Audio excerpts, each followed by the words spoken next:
करिया को पड़िबो आगे कर के छिड़ी गला ताले गां मुंडे जो छिड़ी गला ने ताले तुम छाड़ी की पड़े छाड़ी के पड़े में तुमको धरे ना तुम नाम अन्य लोक व्यवस्था करिबो नहीं नहीं ढोलिया घर पोड़ा ढोलिया घर पो तुम कौन कहबा हमको हम जानी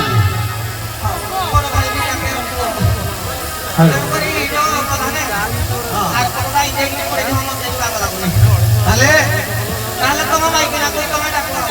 आमे आम माइक ना को डाकिबो ये तो ताले ठीक अछि आमा घर खोले हम डाकिबो सब दिन डाकु आज डाकिबो हम माइक ना कोन सद है कि नछि जाय ना ना से तो पड़नी तुम माइक ना कथा में कहलो तुम झाड़ू करे या कथा कहलो के माइक ना काऊ है को पचारला ताले कोन करछोंदे सुभद्र दर्शन डबल डबल किस्ती फाइला परे आउ है को माइक पबिल खुल बता ताले समाजर कोन संस्था उठी गला मो माइक तो कोदी बड़ रुकिया बे के मरि जा ना ना सेटा भाषा ठीक नो हेडा हम जाके चाली जाय चालीती काल जणा पड़े पे डाकले जणा पड़ी जीवो किला बुलाबो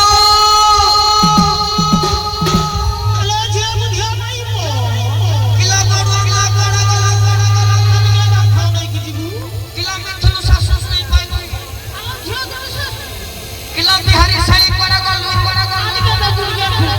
माय पताले भात खाइ कि नै सोइ पड़े कि दे पदे डाकिया देखि आउ कि नै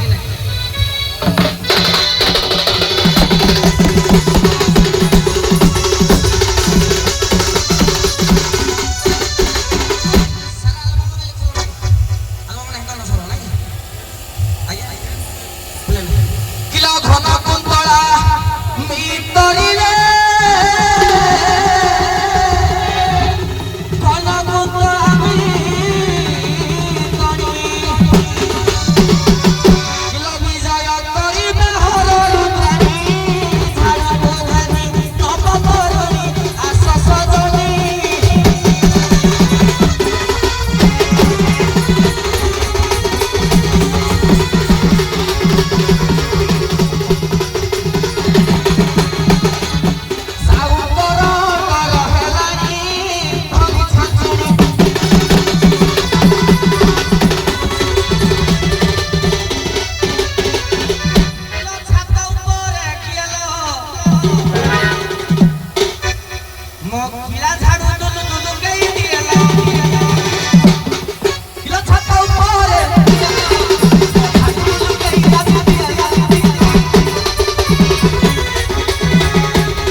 आला झिया